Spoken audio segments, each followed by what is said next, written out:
황장수와 톡톡톡 오늘도 변희재 미디어워치 대표 모시고 서울시에서 벌어지고 있는 이상한 일들, 즉 박원순, 박주신 문제와 박원순 시장의 엉터리 시정, 그리고 또 서울시의 조계사에 숨어있는 민노총 위원장, 이런 문제를 이야기 좀 해보겠습니다. 예, 안녕하십니까. 네, 안녕하세요. 네.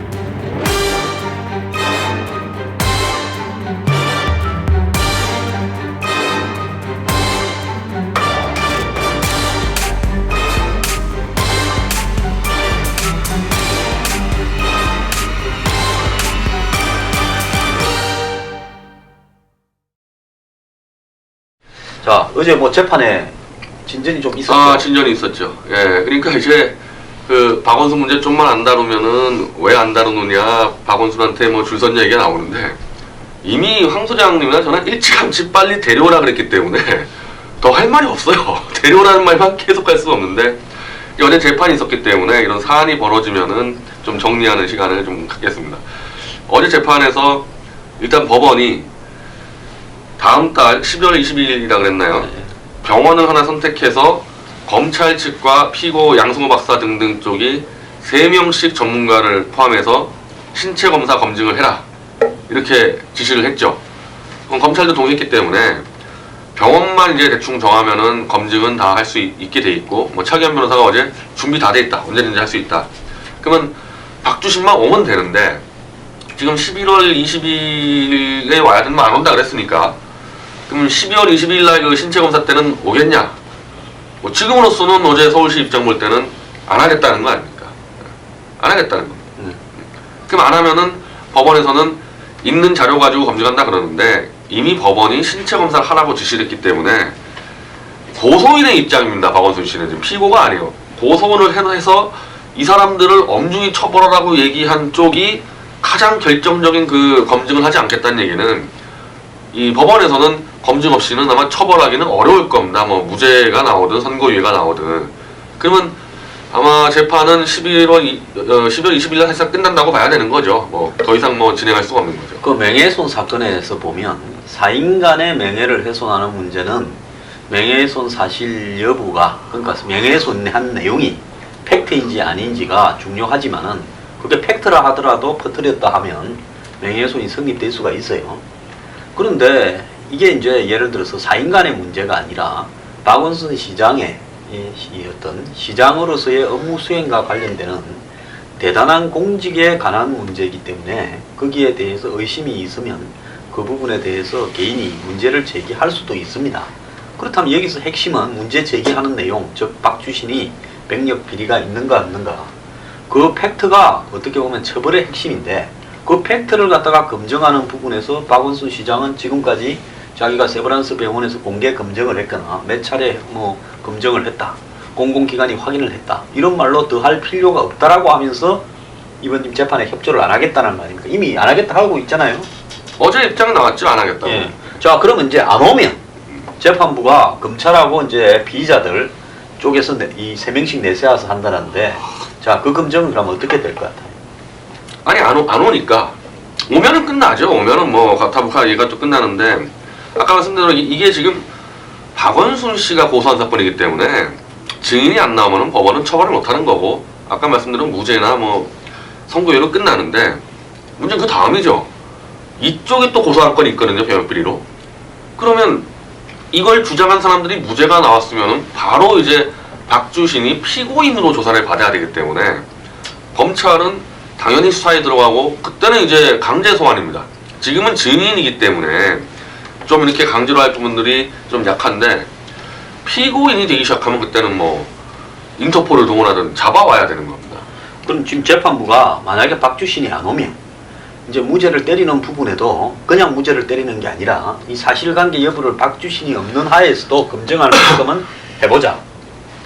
그래서 이제 이 검찰 측이 의사 3명을 추천하고, 이제 양승호 박사 측이 의사 3명을 추천해서 6명의 의사가 기존의 데이터, 즉 박주신이 2011년 그 병무청에 낸 한방자생병원의 MRI와 그 다음에 그 공군의 그 신체 검사 때 찍은 엑스레이 사진 그런 부분들을 갖다가 이제 이 세브란스 병원 공개 신검 MRI하고 이렇게 비교를 해가지고 이것이 동일이라고 볼 수 있는가 없는가에 대해서 이제 의사들 6명이 검증하는 절차를 거치겠다 이렇게 보고 있거든요. 만약에 그걸 하게 되면 결과가 어떻게 될 것 같아요? 근데 이쪽은 좀 양승호 박사 쪽이나 이거를 돕고 있는 의사들은 다 실명이 이미 공개가 된 사람들입니다. 병원명도 공개가 돼 있어요. 그러니까 양 박사뿐이 아니라 뭐 최대립 대표 의역투 멤버들 같은 경우 자기가 근무하는 병원까지 다 공개가 돼서 일을 하는 거고, 이번에 그 높은 뉴스에서 대한의사협회에서 박원순 손을 들어줬다. 이 대한의사협회에서 내부 검토 자료인데 거기에 의사명 한 명도 안 나온다. 어떤 전문 의사가 이런 의견을 했다는 하나도 없어요. 지금 유일하게 한 실명 걸고 나온 사람이 그 서울대 영상의학과 교수 한 분인데 그냥 툭 하나 짧게 쓰고 더 이상 얘기를 안 하기 때문에, 그래서 제가 볼 때 검찰이 그 전문가 3명을 섭외하는 것 자체가 쉽지 않을 것 같고요. 이른바 박원순 쪽이 정당하다고 얘기하는 사람. 그 3명과 3대3 모여서 만약에 토론을 한다. 저는 뭐 의학 전문가가 아니지만 이쪽은 지금 다르다는 부분들을 정말 수십 가지를 잡아놨습니다. 뭐가 다른지를. 근데 우리가 이게 의학 전문가가 아니어도 산수 문제인데 어떤 피사체가 다르다는 거는 전체가 다 똑같다도요. 손가락 길이 하나 다르면 다른 사람인 거 아닙니까? 그렇죠. 그러니까 다르다라고 주장한 거는 굉장히 쉬워요. 어떻게 보면 이 논리적으로. 근데 똑같다고 주장하려면요. 이쪽이 주장한 수십 가지의 다르다는 거를 다 반박을 해야 되기 때문에 진위와 관계없이 논리 싸움에서 사실 불리하단 말이에요. 똑같다 주장하는 거는. 그럼 그걸 감당하고 자기 실명을 걸고 나와서 여기서 토론할 의사가 있겠냐? 그 서울대 영상학과 교수까지 포함해서 그분도 나오고 싶지 않다고 보는데 이 검증단이 안 꾸려질 수가 있는 겁니다. 뭐 박원순 측도 원치 않는 거고 아예 뭐 보이콧하겠다는 입장이고, 그리고 검찰 측도 뭐 사실은 이 부분이 규명되는 것이 썩 달갑지도 않은 입장 같으면 결국은 이 3명이 꾸려지지 않으면서 재판부의 그 관철 의도가 관철이 안 될 수도 있겠네요. 네, 제가 볼 때는 그 6명 꾸리기가 쉽지 않고 꾸려졌을 때 아마 논리적으로는 이른바 양승호 박사 쪽이 상당히 앞서 있을 수밖에 없어요. 그렇다면 아예 양쪽 다 배제하고 미국의 세계적인 어떤 뭐 예를 들어서 이 영상의학자 이런 사람들을 한국에 좀 불러다가 예를 들어서 재판부에서 감정을 하게 하는 이런 방법도 좀. 아니 애초에 그 차기현 변호사가 한국은 인맥으로 돌아가니까 해외에 권위자한테 맡기자 하는데 그때는 그 검찰이 거부했습니다. 그 부분에서는 해외 부분은. 그러니까 검찰이 3명을 못 채우면은 그런 준비를 딱 하고 있다가 만약에 뭐 재판부가 미국에서 권위 있는 영상의학자를 데려오는데 비용이 든다 하면 우리 보수 진영에서 모금을 했더라도 재판부에 돈을 좀 갖다 줘야 하면 되겠습니까? 그건 이제 이 법적으로도 피고 측이 부담하게 돼 있어요. 피고 측이 부담하게 돼 그런 있어요? 부분들은 그럼 피고 측이 부담하게. 검찰 피고 우리 쪽이 해야 되겠네. 네, 어차피 해야 되는 거죠. 그럼 뭐 모금이라도 해야 되겠네. 근데 여기서 이제 중요한 거는 박주신이는 이 법원에 정인으로 오면 정인비를 받잖아요. 증인 받죠. 그러면 박주신이는 멀리 있기 때문에 법원이 거기까지 송달을 했으면 굉장히 세게 나오겠네요. 런던에서까지 오는 정인비를 받고. 이게 증인비가 저도 증인 여러 번 나갔는데 이 서울에 있냐 부산에 있냐 가지고도 달라지거든요. 증인비가. 런던에서 오려면 상당히 세겠네. 그러니까 적어도 이코노미 비행기 석은 돼야 될 거고 그것도 할인 비행기가 아니라 보편적인 예를 들어서 카레 가가 당장 가서 내 지금 출발할 건데 티켓 얼마냐 하고 묻는 그 가격에 그 다음에 굶으면서 올 수도 없잖아요. 박주신이가 덩치가 좀 있다는데 그럼 밥도 열심히 먹으면서 오고 일하려고 호텔을 또 자야 될 거고 아버지가 재워줄라나? 그런 것 같으면 정인비가 몇백만 원 나올 것 같아요. 현재 박주신은 법적 거주지가 서울시 공간으로 되어 있습니다. 그래서 공간에서 자면 돼요. 아버지 집이 자기 아버지 집에서 자기 집에 되어 있습니다. 그런데 여기서 이제 이 문제하고 관련해가 몇 분들이 이제 사돈 박원순 시장의 사돈, 그러니까 박주신 씨의 부인, 뭐 맹씨라며요. 그 아버지가 롯데 호텔에 근무하잖아요. 롯데 호텔. 네, 상무라고 그러죠. 네. 그래서 롯데 호텔에 앞에 가서 이제 데모를 하니까 법원이 500m, 소공동 롯데 호텔에 500m 안에서 데모를 하지 마라 해가지고 그래 판결을 냈대요. 그래서 참 그게 그 판결에 대해서 어떻게 생각합니까? 500m 안에 데모를 하지 마라. 아니 지금 박원순 씨가 내는 가처분 소송들은 거의 다 인용이 되고 있어요. 가처분 소송 같은 경우 뭐 서울시 앞에서 1인 시위도 못하게 하고, 그러니까 그 연장선에서 그렇게 되는데 아무래도 현재 제도권 법안에서 볼 때는 야 설마 그 세브란스까지 했는데 그게 뭐 거짓이겠냐 이런 이슈들이 팽배하고, 근데 반면에 지금 재판부는 벌써 지금 사실상 1년째 수많은 증인과 자료를, 그 재판장 가면 자료가 이렇게 막 1000장까지 쌓여있거든요. 이걸 다 검토한 재판부 입장에서는 사실 지금 피고 쪽 의견들을 들어주고 있는 경우입니다. 그러니까 좀 자세히 들어보면은 야 양승호 박사 저런 주장을 할만하다 이렇게 가서 재판부 바뀌어 있지만은 그걸 모르고 그냥 6개 국가기관이 검증했는데 이건 또 의혹 제기하는 거 막아주세요 하면 지금 막아준다는 거지 법원에서. 그러면 지금 내가 지금 여기서 이야기하려는 거는 박주신 씨가 런던에 갔잖아요. 사람들은 미국 간 줄 알았는데 나중에 보니 런던에 갔지 않습니까? 아마 런던 전경대학인가로 그랬죠. 그건 부인이요. 그럼 박주신 씨는 런던에서 대학을 다니고 있나요? 몰라요 아무도. 그럼 뭡니까? 부인이 유학을 가는데 그 남편이 따라가서 외조를 하러 간 겁니까? 젊은 사람이? 그런데 여기서 중요한 거는 그 유학비를 박원순 시장이 대했다고 이야기를 한 적이 있습니까? 그런 데 없죠. 그 사람 재산이 마이너스 아닙니까? 예, 뭐 될 돈 없을 겁니다. 아마 됐으면 자기가 유학비 보냈다고 벌써 공개했을 건데 그러면 처가에서 됐는가 하는 의혹이 있지 않습니까? 처가가 됐겠죠. 그러면 여기서 이제 중요한 것은 뭔가 하면 도피성 유학을 했다 의혹이 제기되니까 그렇게 합리적 의심을 할 수 있는 거고, 그럼 도피성 유학을 했다 하면 도피 자금을 부친이 당연히 됐을 수 있고 그 부인 장인이 됐을 수 있고, 그러면 장인 호텔 앞에 가서 왜 저 도망가고 안 오냐 이렇게 데모를 할 수도 있는데, 법원이 뭐 그래도 뭐 당사자가 아닌데 민망한 일을 가지고 지금 직장 앞에서 하면 조금 그러면 롯데호텔 50m 앞에 가서 하라고 해도 충분한데 롯데호텔 500m 안에서 못한다면 롯데호텔을 중심으로 이 컴파스로 500m를 원을 그으면요, 지금 한번 보세요. 아예 서울 도심에서는 못하게 하라 소리 아닙니까? 그래서 제가 볼 때 500m라고 주장한 판사가 이게 무슨 뭡니까? 여자가 싫다는데 쫓아다니면서 하는 스토커도 아니고 500m가 말이 됩니까? 근데 사실 저런 법적인 부분들을 박원순 시장이 10분 활용해서 뭐 제가 볼 때는 그게 꼭 맞겠다는 게 아니라 여론에서, 그러니까 이번에도 그런데 이번에도 이제 친 박원순 매체들이 전부 다 기사를 쓰면서 막판에 나가는 모든 가처분 소송에서 다 이겼다. 그러니까 그것 용으로 지금 막 갖다 걸고 있고, 가용석 의원에 대해서도 변호사에 대해서 아니 다른 이 네티즌들은 다 형사 고소해놓고 가용석에 대해서만 민사 1억 100만 원 걸어놨거든요. 그것도 다 언론 플레이용이죠. 그건 가용석 변호사가 제대로 얘기했는데, 아까 뭐 비행기표 얘기했지만은 서울 들어와서 재판장 나오는 순간에 5천만 원 쏘겠다는 거 아니에요 원래부터. 그리고 이번에는 이제 1억 100만 원 걸리니까 들어와서 박주신이 맞으면 그냥 그자한테 1억 현찰 주겠다. 그러니까 박원순 시장이 굉장히 이상한 행태를 보이고 있는 거예요. 이게 쉬운 문제를 이제 어렵게 푸는데. 그래서 참 이거 진짜 부러워서 하는 소리인데, 이게 운동을 하더라도 강용석 씨처럼 초레 스캔들이 나도 한 1억 쏠 돈도 좀 있고 이렇게 고대 있게 운동을 해야 되는데, 우리 면 대표나 우리는 한 10억 쏘고 싶은데 돈 1000만 원도 없잖아요. 그래서 여기서 이제 하나 좀 이야기하고 싶은 거는, 이 박원순이라는 게 그 니체가 그랬나요? 네가 어둠의 10년을 이렇게 오래 들여다보고 있으면 어둠 또한 너를 들여다본다. 이 말이 뭔가 하면 영화 뭡니까? 지옥의 묵시록에 보면 결국은 괴물을 잡으려다가 지도 괴물이 된다. 이런 이야기인데, 우리가 저는 박원순 씨가 일종의 이거는 이 수사적 표현이니까 레토릭이니까 무식하게 고소하지 마세요. 어둠의 10년이라고 하면 우리가 저걸 몇 년째 이래 들여다보고 있으면 나중에 우리도 좀 어둠이 되지 않을까.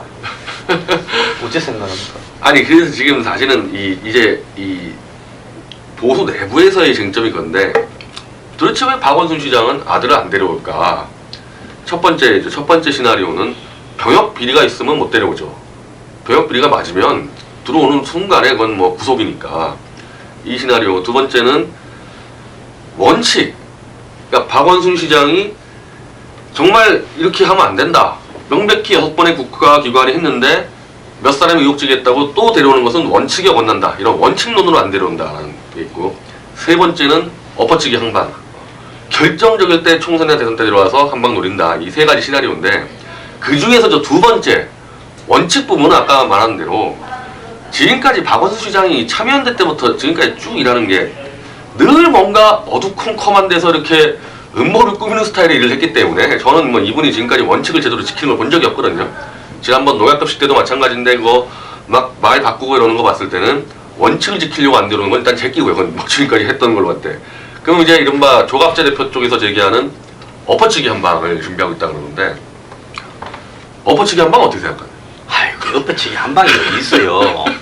제가 볼 때 옛날에 사람이나 강아지나 박원순 시장도 강아지를 좋아한다더만은 저 동물원에 보냈다는데 이 자는 데가 일정해야 자는 데가 투명해야 사람이 깨끗합니다. 근데 박 시장 한번 보세요. 주거를 둘러싸고 무슨 집이 2개였니 1개였니부터 시작해서 예를 들어서 뭐 저기 월세가 반값 월세니 아니니부터 사람이 주거 부정 즉 주거가 좀 제대로 수상한 사람을 주거 부정이라 하지 않습니까? 그것부터가 이렇게 말이 많았는데 박원순 시장이요 앞으로 이 검증할 내용들이 굉장히 많은데 우리가 그러니까 힘을 좀 적절하게 분산하고 조절해야 돼요. 요 문제도 무는데 우리 변희재 대표하고 저하고요 진짜 이거 지저분해서 하기 싫은데 해야 되는 게 뭔가 뭐 안 하면 또 조갑제냐? 그래 우리 조갑제가 아니더라고 해명하려고 하는 겁니다.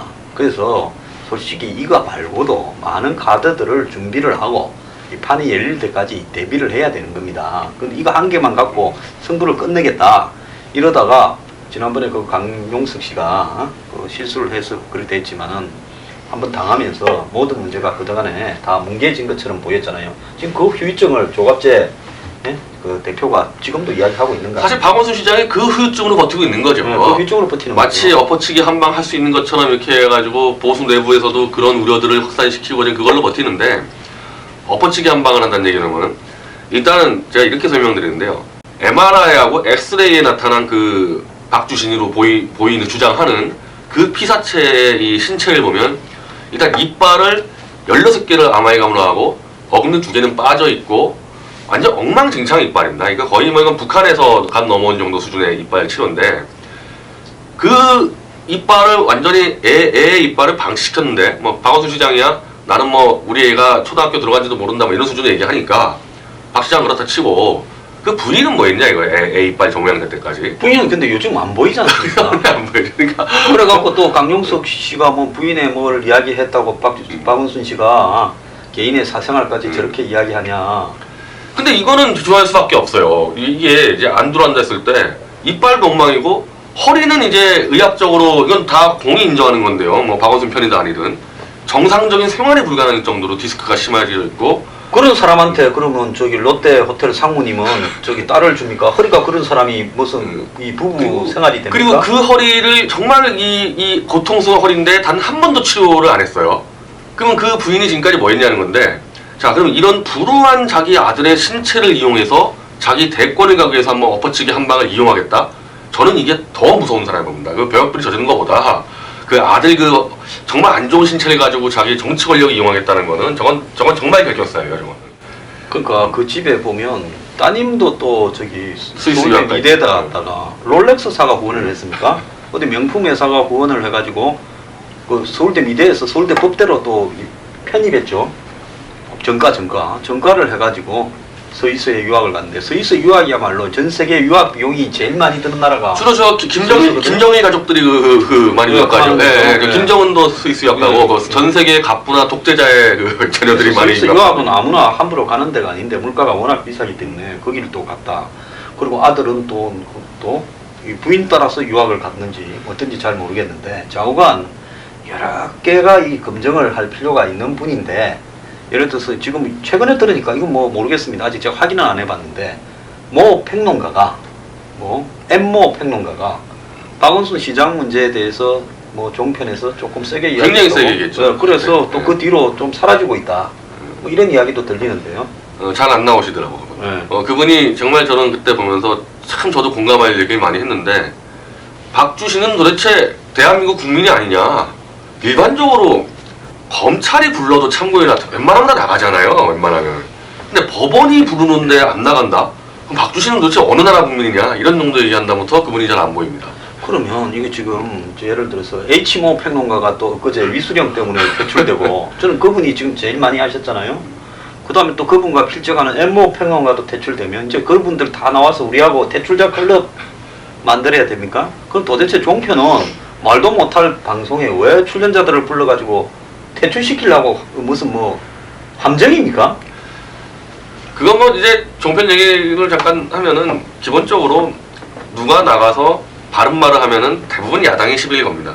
야당이 뭐 저 같은 경우는 막 광주 사태 문제로 사실상 거기서부터 이제 문제가 생겼는데 야당이 끊임없이 방통심의위에 압력을 놓고 이래서 결국은 쫓아내요. 왜냐하면 이 방송이라는 게 한 번 방송했을 때 문제가 없는 발언이어도 야당에서 계속 방통심의 문제 가면은 거기다 보고서 제출하고 끌려가고 너무 귀찮거든요. 그래서 그 전략으로 다 쫓아내는데 쫓겨나는 과정에서 그럼 여당은 뭐하냐? 그 여당은 안 쫓아내느냐? 안 쫓아내요.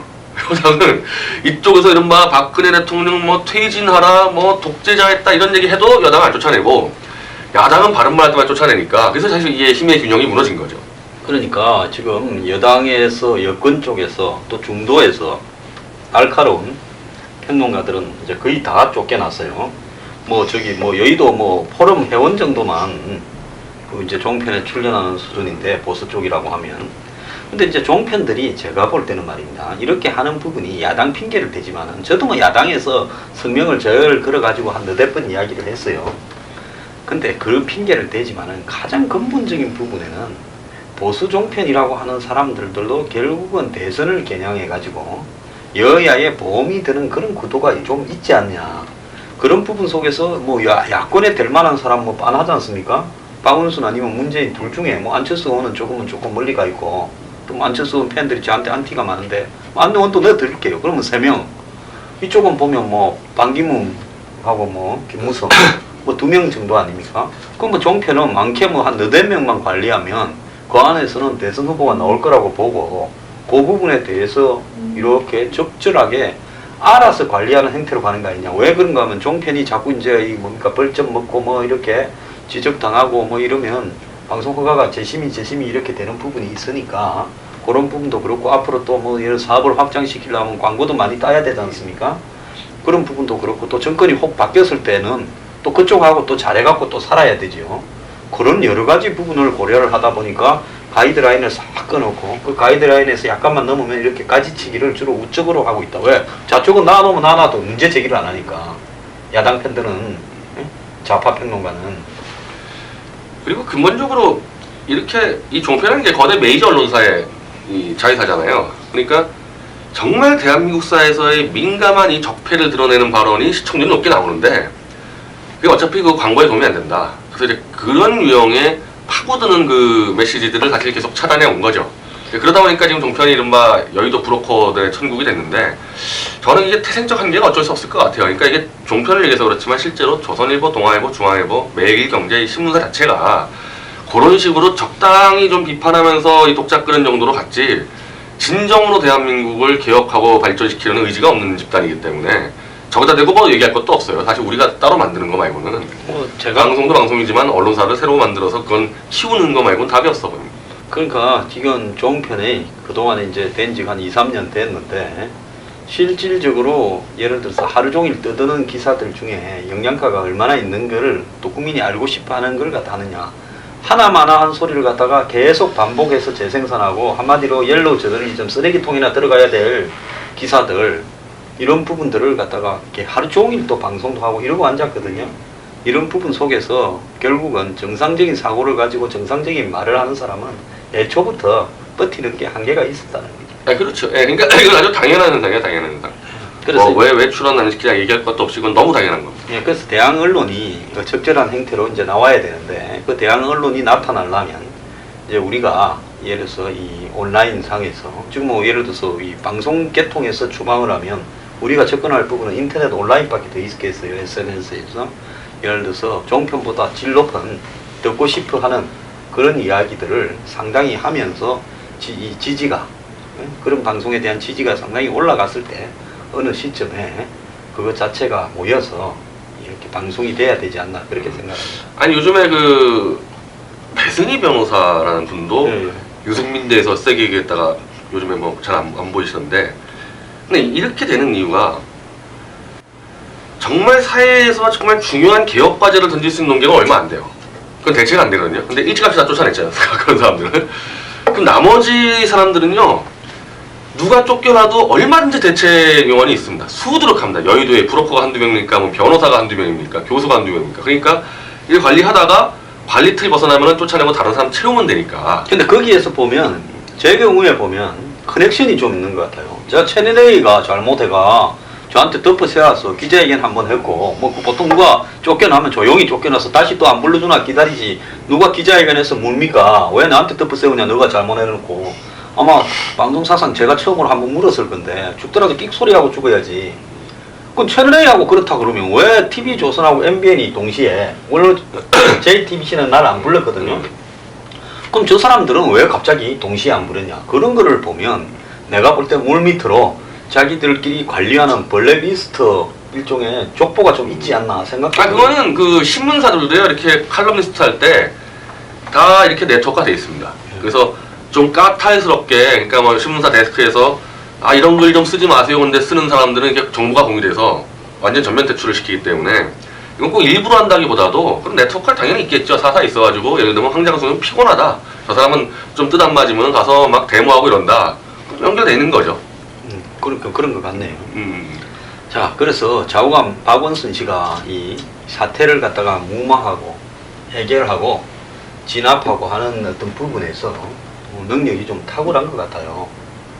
뭐 이 개 처리하는 거 저는 진짜 놀라웠습니다. 선거 때는 안고 강아지를 갖다가 소파에 안고 마치 집에서 진돗개를 키우는 듯이 이랬는데 어느 순간에 개가 이제 아파트 마당에 들었었더만은 또 개 두 마리는 뭐 훈련하러 갔다 그러고, 그리고 개 관리하는 공무원이 한 명 또 생기더만은 그런 게 관리 비용이나 먹이 비용이나 공무원까지 비용이 많이 들어간다고 또 왜 그걸 개인적으로 안 하고 공적인 비용으로 하냐니까 걔가 결국은 마지막 개의 행보는 서울대공원에 가 있다. 서울대공원에서 개 받아주는 데입니까? 지금 개 키우기 어려우신 분요, 대형견을 키우거나 버릇이 안 좋은 개를 키우는 분은 전부 서울 시민들은 서울대공원에 갖다 드리세요. 길에 버리지 말고. 그래가 이거 여기 개 받아주는 데 아니다 그러면 시장 개는 받아주고 우리 개는 안 받아주냐 이러면 서울대공원이 아마 개 보호소로 변할 겁니다. 근데 특이한 거는요, 박원순 시장이 동물복지과를 처음으로 신설했다 하면서 전국의 그 애견 또 애묘 뭐 이런 동물 좋아하는 사람한테 엄청 칭찬을 받았거든요. 수십억 예산도 배정하고. 근데 개를 갖다 동물원에 갖다 줬어요. 하여튼 그 전통적으로 이렇게 좀 좌쪽에서 활동하신 분들이 이렇게 잔술수에 능해요. 잔술수에. 왜냐면 이게 큰 차원에서 워낙 잘못된 방향으로 가다 보니까 그 부분을 국민에게 설득을 못하지 않습니까? 그러니까 잔술수가 이제 발달할 수밖에 없는데 그 중에서도 박원순 시장이 압도하는 것 같습니다. 좌 전체 합쳐서도 뭐 대부분 뭐 문재인 씨나 뭐 안철수 씨도 잔술수에 능하지만은 그 경쟁 사회에서도 박원순 씨가 압도하는데, 이번에는 박주신 거에 대해서는 정말 박원순 시장이 짜낼 수 있는 머리는 다 짜내서 정말 온갖 잔술수를 퍼붓고 있는데, 이거는 제가 볼 때 더 이상 잔술수로 갈 수 없을 것 같아요. 근데 우리 사회에 저는 이 보수 진보를 막론하고 기득권층들이 말입니다. 의사 같으면 우리가 생각할 때는 대다수가 기득권, 웰빙 기득권, 우리는 의사들은 개고생한다고 하니까 웰빙이 아니다 할 수는 있겠지만 자관 상류 기득권층에 속하는 계급인데, 저 사람들이 저렇게 세브란스 병원을 비롯해서 뭐 의사협회부터 저렇게 말입니다 바리케이트를 쳐주고, 심지어 뭐 보수의 언론들도 바리케이트를 쳐주고, 또 더 나아가서 뭐 보수의 리더라는 사람들도 바리케이트를 치고 이러는 모습을 보면, 야, 이 도대체 뭔가 있다. 그 있는 게 뭐냐? 저는 박원순 시장이요, 우리 보수권 깊숙한 부분에 이 커넥션이 있다고 봅니다. 왜냐면 그럴 거예요. 네. 왜냐면 그 옛날에 박원순 시장이 그 뭡니까 아름다운 재단에 그 서울시당 하시던 보수 정당에 있어서 당선된 분도 월급을 그거 다 갖다 줬지 않습니까? 박태준 저 포철 회장도 갖다 주고, 네, 갖다 줬고 전재산 갖다 줬죠. 전재산. 그래서 그런 거를 보게 되면 보수 진영 박원순 씨는요, 겉으로는 진보적 가치를 표방하고 있지만은 물밑으로는 지하의 그 터널을 보수하고 이 뭐 종북이란 말을 뺄게요. 취소할게요. 보수하고 좌우한 좌파 진영 내부에 깊숙하게 다 이렇게 그럴 수밖에 없죠. 왜냐하면 전체적으로 이게 보수라는 게 하나의 기득권 세력으로서의 보수, 이념적 보수가 아니라 그런 사람들은 뭔가 약점이 많거든요. 약점이 많기 때문에 자기를 공격하는 좌쪽하고 네트워크를 형성하고 싶어 하고, 뭐 돈이 갖다 주든 뭐에 갖다 주든, 그리고 좌는 또 그걸 이용해가지고 적당하게 저런 약점 많은 보수가 계속, 왜냐하면 약점 없는 보수가 올라오면 큰일 나니까 좌쪽 입장에서는 그걸 유지시키려고 관리를 하죠. 뭐 그게 뭐 대표적으로 현재는 새누리당의 지도부도 사실 좌쪽에서 관리하고 있다고 보는데, 적절하게 이 포털 사이트에서 김무성, 유승민 지원하면서 개혁적 보수가 못 올라가게 막는 거죠. 근데 저는 이 병역 문제에 대해서도 우리가 이런 부분에 있지 않습니까? 흔히 말하는 대로 가장 적나라한 게 10대 재벌의 3세, 4세의 이 병역 면제율이 50%예요. 일반인은 6%입니다. 그리고 30대 재벌까지 다 합치면은 30%입니다. 이 병역 면제율이 3세, 4세가 낮췄을 때. 기본적으로 재벌가 자녀들 같은 경우는 더 잘 먹고 그래도 운동도 많이 하고 몸이 우량하겠죠. 우량할 텐데 어떻게 일반인이 6%인데 10대 재벌 자녀들이 50%가 면제율 나올 수 있겠냐. 군은 또 면제를 잘 받는데 법정에 가면 또 죄다 또 정신착란이나 정신분열이나 뭐 이래가지고 휠체어 타고 침대에 누워서 또 가요. 그러니까 군대 갈 때까지만 해도 재벌들은 우량한 그런 어떤 이 몸을 가지고 이렇게 있는데 어느 날 재벌 총수가 되면서 스트레스가 쌓이기 시작하면서 정신적으로 문제가 생겨서 온갖 잡병이 다 생기는 것 같아요. 그러니까 그러면은 재벌가 아들들이 특별하게 일반인보다 몸이 약할 이유가 없는데 면제율이 50%를 한다는 얘기는 병역 검증에 뭔가 심각한 구멍이 있다는 얘기거든요, 이건. 그러면 박원순 시장 문제가 병역 비리가 밝혀질 때 지금 브로커 최소한 뭐 한두 명은 개입돼 있을 텐데 비리가 맞다면은 이게 터졌을 때 당연히 이른바 재벌가부터 해가지고 국회의원들 여기도 병역 면제 훨씬 높습니다, 이 정치인들도 일반인보다. 전수 재검을 가는 수가 있어요. 지금 잘못 걸리면 이건에. 이건 뭐냐면 예전에 면제 받은 게 MRI가 바뀌어서 이제 걸린 부분이기 때문에 다시 다 검증해야 되는 부분이 있기 때문에 정말 한국 사회의 적폐를 다 드러내는 과정에서 뭐 여러 명 뭐 언론계 리더, 정치계 리더, 뭐 심지어 저는 박근혜 정권에 있는 뭐 고위직도 꽤 많이 걸려 있을 수가 있다, 이 병역 문제에 대해서는. 그래서 똘똘 뭉쳐가지고 막고 있는 거 아닌가. 저는 우리 사회에 그 병력, 본인과 자식의 병력 면제, 또 더 나아가서 또 친일 여부에 대해서 전부 전수검사를 한번 하자고 박 대통령이 기자회견을 통해가 밝혔으면 좋겠어요. 그렇지 않습니까? 박 대통령 부친 저 박정희 대통령은 다 알려진 거니까 더 나빠질 것도 없지 않습니까?